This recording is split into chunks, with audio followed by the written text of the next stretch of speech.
गुरुजी, मैं पिलानी से हूँ। मैं यहाँ पंजाब में आया हुआ हूँ। मैं दर्शन बाबूजी के पास रहता हूँ। मेरे को यहाँ ये सभी लोग ये कहते हैं तू भोला है। क्या मैं भोला हूँ तो भगवान जी मेरे पास आएंगे? हाँ, क्यों नहीं आएंगे? भगवान जी तो आपके पास आ जाएंगे। इसमें क्या है? अरे भोला तो शिव शंकर भगवान का नाम भोला है ना? तो फिर आप भोले के भगत हो और भोले ही हो तो क्या बुराई है? भोले से भोले का प्यार है।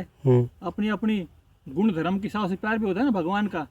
भोले के साथ क्यों? भगवान का नाम भोला, आपका नाम भी भोला। नाम भोला आपका? हाँ, नहीं, मुकेश नाम है मेरा। अच्छा, नाम मुकेश है। वैसे तो सब बोलते हैं भोला भोला जैसे। नहीं, कोई बात नहीं मुकेश जी। भोले को भक्ति सच्ची होती है और जो भोला नहीं होता वो सच्ची भक्ति करना उसके लिए मुश्किल होता है। अगर कोई ज्ञानी भी है, विचारक भी है, अगर उसको भक्ति करनी होती है, भगवान का प्रेम प्राप्त करना होता है, तो उसको भी भोला ही बनना पड़ता है। बिना भोला बने भगवान मिलते नहीं हैं। हाँ, कोई ज्ञान मार्गी हो, विचारशील हो, तो उसके लिए योग मार्ग, ज्ञान मार्ग होते हैं। तो ये तो अच्छी बात है आप भोले हो, क्योंकि भोले को चिंता नहीं होती, कोई फिक्र नहीं होता। अब भगवान क्या है कि भगवान चिंता नहीं, फिक्र नहीं, वहाँ भगवान है। क्योंकि चिंता होती है, फिक्र होती है, वहाँ मन खंडित होता है। और जिसे को चिंता नहीं होती है वो खाली भगवान की चिंता कर सकता है। और जो भगवान की चिंता करेगा वो भगवान का मनन भी करेगा। जब भगवान का मनन होगा तो भगवान से उसके संबंध बन जाएगा, उसकी निकटता हो जाएगी, भगवान उससे प्रसन्न रहेंगे, तो धीरे धीरे उसकी भक्ति बढ़ जाएगी। वो स्वामी राम सुखदास जी हुए ना वहाँ पे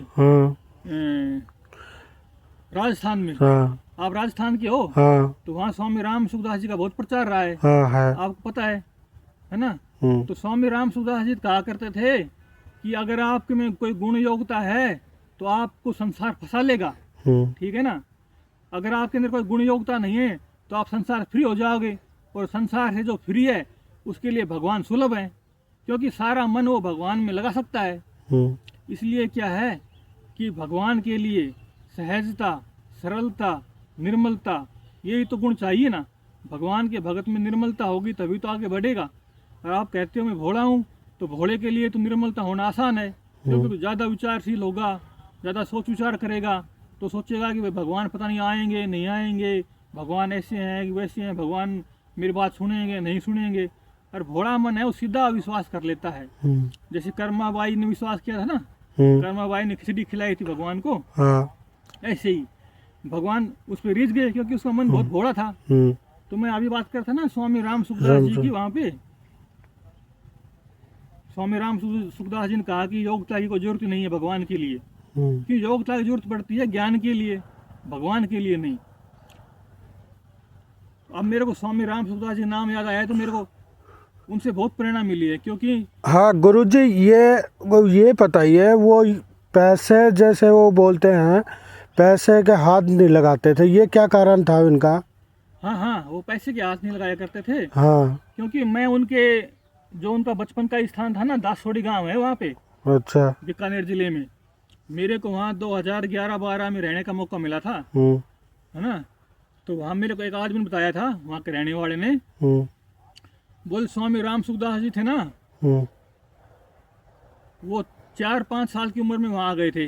अच्छा, उस समय उनके गुरु जी थे कन्हीराम जी। अच्छा, तो जो कन्हीराम जी थे ना, वो उनको रखा करते थे, उनकी देखभाल किया करते थे, पढ़ाई लिखाई किया करते थे, उनकी करवाया करते थे। तो एक बार क्या हुआ कि स्वामी राम सुखदास जब बड़े हो गए थे, शिक्षा उनकी पूरी हो गई थी, जहाँ कहीं पे वो पढ़ के आए थे, तो उन्हें सबसे पहले दासोड़ी गांव में आके सत्संग किया। अच्छा, है ना? तो दासोड़ी गांव में सत्संग किया तो उस समय उनके सत्संग में 60 रुपये का चढ़ावा आया। अच्छा, हाँ, तो 60 रुपये चढ़ावा आया तो उन्होंने अपने गुरुजी को दे दिया, क्योंकि उस समय तो वहाँ एक ही कमरा था, वहीं रहा करते थे। तो गुरुजी ने पैसे रख लिए। तो शाम हुई तो शाम को एक आदमी आया, वो बोला कन्हीराम जी से, बोले महाराज जी मेरे को आप ये पैसे उधार दे दो और बाद में मैं आपको लौटा दूंगा। ठीक है? तो कन्हीराम जी ने सोचा कि अगर पैसे देते हैं तो ये बंदा लौटाने वाला है नहीं, अगर नहीं देते हैं तो फिर साधु को झूठ बोलने का पाप लगेगा। तो उन्होंने पैसे उनको दे दिए। फिर बाद में जब स्वामी राम सुखदास जी को पता चला कि ये पैसे मांगने आया था और गुरु जी का काफ़ी मन इसमें विचलित हुआ, तो उन्होंने सोचा कि जब पैसे के चिंतन से भगवान का चिंतन छूटता है तो इससे अच्छा है कि पैसे के हाथ ही नहीं लगाओ। तो कम से कम पैसे के कारण तो भगवान का चिंतन नहीं छूटेगा, भगवान का चिंतन बना रहेगा। उसके बाद उन्होंने कभी भी पैसे के हाथ नहीं लगाया, वो सदा परम विरक्त बने रहे। ये तो उस समय दासवाड़े की बात है जिस बंदे ने मेरे को बताई थी वहाँ पे, शायद उसका नाम जगदीश दान जी है, उन्होंने बताया था मेरे को ये बात। उस राम द्वारे में रहा था। लेकिन स्वामी राम सुखदास जी मेरे लिए बहुत प्रेरणा स्रोत रहे। अच्छा। क्योंकि मेरे गांव में किसी ने मेरे को बताया था कि स्वामी राम सुखदास जी पैसे के हाथ नहीं लगाते हैं और चरण स्पर्श नहीं करने देते हैं। तो मेरी जिज्ञासा हुई थी एक बार उनके प्रति, अगर मैं कभी उनके पास जाऊं, उनके दर्शन करूं। तो एक दिन क्या हुआ, मैं अपने घर से खेत की ओर जा रहा था, तो मेरे को रास्ते में एक कागज का टुकड़ा मिला। तो मैंने उसको उठा के पढ़ा, तो उसमें चुप साधन लिखा हुआ था, स्वामी राम सुखदास जी का चुप साधन, जिसमें वेदांत का जो ब्रह्म अध्यास, ब्रह्म भाव, ब्रह्म चिंतन, निधि ध्यासन, उनका जो सरल भाव है, जो जैन धर्म का कायोत्सर्ग, बुद्ध की विपස්සना, ये सारी बातें चुप साधन में आ जाती हैं। क्योंकि उसने स्वामी राम सुखदास जी ने इनको बहुत सरलता समझाया चुप साधन के माध्यम से। और चुप साधन में किसी तरह की कोई क्रिया नहीं, कोई विचार नहीं, बस ज्यों का तो सहजता अपने आप में। जैसे आप कह रहे थे कि मैं भोला हूँ, तो चुप साधन में क्या है, कुछ करने का विचार ही नहीं, कुछ करना ही नहीं। क्योंकि जैसे ही करने का विचार आएगा, वही कहीं ना कहीं कर्ता भाव आ जाएगा। कर्ता भाव आया तो अहंकार आएगा, और अहंकार आया तो उसमें आप साधना कर तो सकते हो, कोई बुराई नहीं, उसके अंदर अच्छी बात है साधना करना। लेकिन अहंकार से जो साधना पैदा होगी वो अपने आप में पूर्णता प्राप्त नहीं कर सकती। इसलिए जो भोलापन है उसके लिए भक्ति भी अच्छी है, चुप साधन भी अच्छा है। तो ये तो चुप साधन की बात हो गई। फिर उसके बाद मेरा विचार आया, जैसे मैंने वो टुकड़ा पढ़ा कि ये चुप साधन वाला है, फिर मेरे गांव में भी मेरे को किसी ने बता दिया था कि आप चले जाओ वहाँ पे। नहीं, एक स्वामी जी के बारे में बताया था। तो फिर मेरा जाने का विचार हो गया। फिर संयोग से 2003 के अंदर मैं वहाँ रायवाड़ा में मेरा जाना हुआ। मैं हरिद्वार ऋषिकेश मैंने कभी देखे नहीं थे, और मेरा मन था कि मैं कभी हरिद्वार ऋषिकेश घूम के आऊँ। तो मैं रायवाड़ा में रुका था वहाँ पे। तो वहाँ मैंने रायवाड़ा में टीवी देख रहा था उस समय। तो टीवी में सत्संग आ रहा था, गीता भवन स्वामी राम सुखदास जी का प्रवचन। बस फिर तो मेरा समाधान हो गया, मज़ा आ गया। मतलब तो अब मैं अगले दिन ही उठा और ऋषिकेश चला गया। दिन में तो पूरे दिन मैं ऋषिकेश घूमता रहा, और शाम को मैं गया गीता भवन में। स्वामी राम सुखदास जी का जहाँ निवास था उस समय, वो वहीं पे रहा करते थे। गर्मियों में वो हमेशा वहीं पे सत्संग किया करते थे, ऋषिकेश से गीता भवन में। तो मैं 1 नंबर में गया गीता भवन में। वहाँ मैंने पूछा, मैं स्वामी राम सुखदास जी के दर्शन करने हैं। तो किसी ने कहा कि आप वहाँ 3 नंबर गीता भवन में चले जाओ। फिर मैं 3 नंबर में गया वहाँ पे। तो 3 नंबर में मैंने पूछा कि स्वामी राम सुखदास जी के दर्शन करने हैं। तो किसी ने बताया कि वो 5 बजे आएंगे, अभी शाम का टाइम था। फिर मैंने इंतजार किया। थोड़ी देर में एक संत जी आए, उनको व्हील चेयर पर बिठा के लाए। उस समय चलने फिरने में उतने समर्थ नहीं थे वो, तो व्हील चेयर पर बैठ के आया करते थे। तो उन्होंने सबको हाथ जोड़ के कहा राम राम राम राम राम राम। ऐसे कुछ लोग दर्शन करने वाले भी आए थे थोड़े बहुत, मैं भी उनमें शामिल हो गया। वैसे राम राम करके वो आगे निकल गए, फिर वो वापस चले गए।